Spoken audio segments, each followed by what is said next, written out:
अभी हम लोग थर्ड थ्योरम ले रहे हैं। The perpendicular from the centre of a circle to the code bisect the code. ये स्टेटमेंट है। स्टेटमेंट जो है 10.3 आपकी बुक में 10.3 स्टेटमेंट में जो थ्योरम है अभी हम लोग वो ले रहे हैं। उसमें क्या दिया है, the perpendicular from the centre of circle. एक सर्कल गिवन है। पहले तो कभी भी जो स्टेटमेंट है स्टेटमेंट को पढ़कर आपको डायग्राम बनाना है तो डायग्राम बनाइए। सबसे पहले एक सर्कल गिवन है, उसके बाद उसका सेंटर हो गई, लेट द सेंटर इज ओ। फिर परपेंडिकुलर ड्रॉन, परपेंडिकुलर ड्रॉ किया गया है कहाँ पर, centre of the circle. Centre से एक लाइन ड्रॉ की गई है जो आपकी कोड के ऊपर 90 डिग्री का एंगल बनाती है, ऐसा उसने मेंशन किया है। सपोज ये एल एक लाइन है और जो कहाँ से पास हो रही है, सेंटर से पास हो रही है। उसने ये समझाया है कि सेंटर से पास होने के साथ साथ 90 डिग्री का एंगल बना रही है। क्लियर, परपेंडिकुलर का मतलब 90 डिग्री बना रही। तो आपको ये प्रूव करना है कि ये जिस पॉइंट पे इंटरसेक्ट करेगी वो पॉइंट जो है वो इसको बाइसेक्ट करता है। बाइसेक्ट करने का मतलब मिड पॉइंट है ये इक्वल्स टू क्या है, ये। क्लियर। तो उसके लिए आपको क्या करना है, सबसे पहले गिवन लिखेंगे। इसमें ना हर स्टेप के थ्योरम का एक मेथड होता है, आपको हर स्टेप के मार्क्स मिलते हैं। अगर ये 4 मार्क की थ्योरम आती है, बोर्ड में आपकी थ्योरम जो है ना वो 4 मार्क की आती है, उसमें गिवन और ये डायग्राम बनाने का 1 मार्क होता है। इसी तरह से जो आपका टू प्रूफ और कंस्ट्रक्शन लिखेंगे तो उसका 1 मार्क होगा। आप एक एक चीज बनाते जाएंगे ना, आधा आधा आधा आधा करके मार्क्स आपको मिलता जाएगा। इसलिए किसी को भी कितना भी आएगा ना आप उतना ड्रॉ करके ही आएंगे फिक्स। क्लियर। गिवन क्या है, एक सर्कल है ओ आर। आर अपने मन से लेंगे क्योंकि अगर जो सर्कल है तो उसका सेंटर है तो कुछ ना कुछ तो रेडियस होगी। तो यहाँ मेंशन नहीं है तो हम उस रेडियस को क्या ले रहे हैं, आर ले रहे हैं। ओके, आर रेडियस है। और क्या है, ए बी एक कोड है, ए बी इज अ कोड।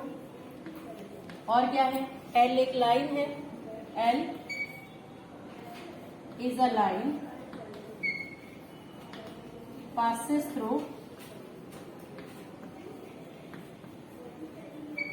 ये सब गिवन जो है वो आपकी स्टेटमेंट के अंदर है, थ्रू ओ। ओ यानी हमारा सेंटर है, सच दैट ऐसी है वो परपेंडिकुलर है। परपेंडिकुलर के लिए सिंबल क्या होता है, एल इज परपेंडिकुलर के लिए ये सिंबल होता है, परपेंडिकुलर टू ए। ऐसी लाइन है जो ए बी के कैसे है वो perpendicular. Clear. To prove, prove क्या करना है आपको, एल बाइसेक्ट ए बी, या फिर क्या लिखेंगे, M is the mid point of A B. कुछ भी लिख सकते हो जैसा आपको समझ में आए उस टाइम पे, या फिर कैसे लिख सको, अगर ये मिड पॉइंट है तो इसका मतलब क्या होगा, A M equals to M B, ये दोनों इक्वल होने चाहिए। क्लियर। अब इसको प्रूव करने के लिए हमें कुछ लाइंस अलग से ड्रॉ करनी पड़ेगी जो हमें किसमें लिखनी है, कंस्ट्रक्शन। कंस्ट्रक्शन क्या आएगी, join O A and O, join O A and O. Right. अभी हम लिखेंगे इसका प्रूफ। प्रूफ में आपको बताया कि आपको ट्राइंगल्स चूज करनी है। तो यहाँ 2 ट्राइंगल दिख रही हैं, एक ट्राइंगल हमारी ये है और एक ट्राइंगल ये है। जब 2 ट्राइंगल चूज करनी है तो हमें दोनों ट्राइंगल को कॉन्ग्रुएंट प्रूव करना है, और कॉन्ग्रुएंट प्रूव करने के लिए आपका कम से कम 3 पार्ट इक्वल होने चाहिए, ऐसा तुम्हें बताया था। तो अगर इस डायग्राम को ध्यान से देखें तो ये जो है वो इसके इक्वल है, यस, क्योंकि दोनों सर्कल की रेडियाई है। This is the common side, क्योंकि ये जो ट्रायंगल बनेगी उसमें भी ये साइड आ गई, ये जो ट्रायंगल बनी उसमें भी ये साइड आ गई। राइट। और ये 90 डिग्री दिया है, इधर का 90 लीनियर पेयर होने के साथ साथ इधर का भी क्या होगा, 90 डिग्री। अगर 90 डिग्री और हाइपोटेन्यूज 90 डिग्री के सामने वाली साइड अगर इक्वल होती है तो RHS रूल लगता है। तो सबसे पहले ट्राइंगल मेंशन करेंगे, from triangle OAM and triangle OBM। ऐसा नहीं, ऑर्डर में लो। कभी भी ये नेमिंग लिखेंगे ना तो ऑर्डर में ही लिखना है। अभी से आदत डालो, 10th में बहुत सारी चीजें ऐसे लिखनी पड़ेंगी। ऑर्डर कैसे, आपने ऐसा लिया OAM 90 डिग्री वाले को बाद में लिया, तो दूसरे में भी ऐसे ही लेना है OBM। अगर वहां पर ऐसे ऑर्डर में लोगे, ऑर्डर चेंज मतलब आपका सब कुछ चेंज, फिर रॉन्ग हो जाएगा। ठीक है, इसको बोलते हैं करस्पॉन्डेंस। एक वर्ड है करस्पॉन्डेंस जो 8th में आता था तुम्हारे। 8th में हम लोग ऐसा करके एक सिंबल लगाते थे OAM, फिर एक ऐसा सिंबल लगाते थे OBM। राइट, ऐसे सिंबल का मीनिंग ये है कि O जो है एंगल O के इक्वल है, A एंगल B के इक्वल है और M एंगल M के। अगर साइड के हिसाब से ले तो OA जो है इधर से OB के इक्वल है, फिर AM जो है BM के, तभी इसी को हम वो बोलते हैं ना CPCT। तो ये जब करस्पॉन्डिंग पार्ट्स इक्वल होंगे तभी हम उसको CPCT से बाकी चीजें प्रूव कर पाएंगे। तो ये नेमिंग का जो ऑर्डर है वो आपको अच्छे से लिखना आना चाहिए। ओके, यहाँ से जो भी प्रूव करें, सबसे पहले OA equals to OB radii. ये जो पीछे लिखते हो ये नहीं लिखोगे तो उसका कुछ मार्क्स नहीं। ये रीजनिंग, इसको बोलते हैं रीजन, कि क्यों इक्वल है उसका रीजन आपको देना पड़ेगा। ठीक है, तो ये क्या है, रेडियाई ऑफ सेम सर्कल, फिर OM इक्वल्स टू OM, क्या है ये दोनों में कॉमन साइड। फिर है आपके पास एंगल, बीच वाला लिखना है ना। तो अब जब इसको लिखने जाएंगे तो कैसे लिखेंगे, या तो ऐसा लिखेंगे OMA, या तो क्या लिखेंगे AMO। लेकिन जिस एंगल के बारे में हम बात कर रहे हैं वो हमेशा बीच में आना चाहिए। राइट, तो कैसे लिखेंगे OMA इक्वल्स टू OMB, क्या लिखेंगे right angle. So bye RHS congruency rule, triangle OAM is congruent to triangle OBM। जब ट्राइंगल कॉन्ग्रुएंट है तो AM इक्वल्स टू क्या हो जाएगा BM, AM equals to BM by CPC। Right, जब ये दोनों इक्वल आ गए so we can say that M is the mid point of AB। अगर AB का मिड पॉइंट है then L bisect AB। Hence clear. Next theorem है थ्योरम 10.4, जो अभी हमने थ्योरम की उसकी कन्वर्स है। इसमें क्या है, the line drawn through the centre of circle bisect the code is perpendicular to the code. यहाँ पर एक सर्कल है, सेम डायग्राम है, बस इसमें फर्क इतना है कि लास्ट टाइम आपको परपेंडिकुलर गिवन था। एक सर्कल है with centre O, AB is the code, a line passes through the circle, centre of the circle.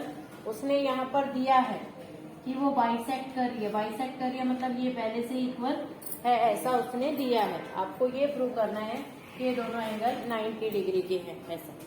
Clear, उसमें 90 डिग्री दिया था, दोनों को हमने हाफ में कट करके ऐसा प्रूव किया था।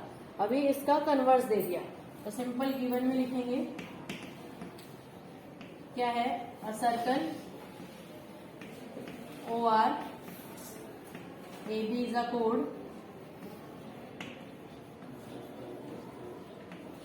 ये L है हमारी line, L is a line bisect the कोड AB at point M। AB को M पर बाइसेक्ट करती है, तो कैसे, this implies AM equals to MB, ये गिवन। प्रूव क्या करना है, टू प्रूव करना है आपको, ये 90 डिग्री है, L is perpendicular to AB, ये आपको प्रूव करना है। और परपेंडिकुलर प्रूव करने के लिए एंगल OMA इक्वल होना चाहिए angle OMB equals to 90 degree, ये आपको प्रूव करना है।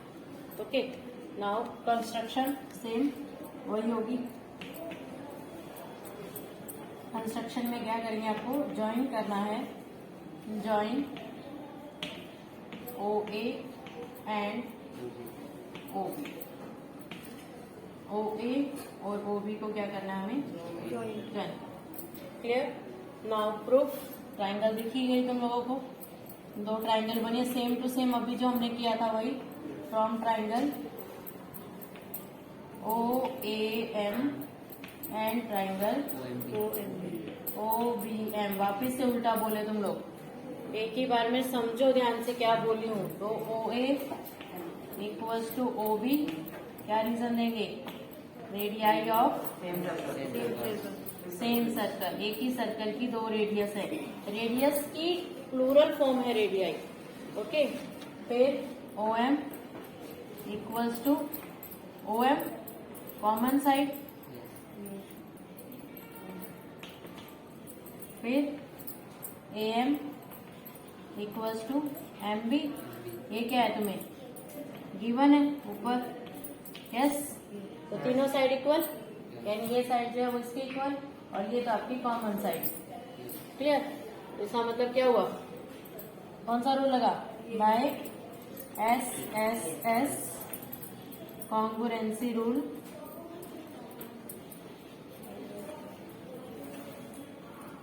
ट्राइंगल जो है वो क्या होंगी, कॉन्ग्रुएंट होंगी। ये ट्राइंगल, इसका मतलब SSS रूल से क्या होगा, triangle OAB is congruent to triangle OAM congruent to triangle OBM।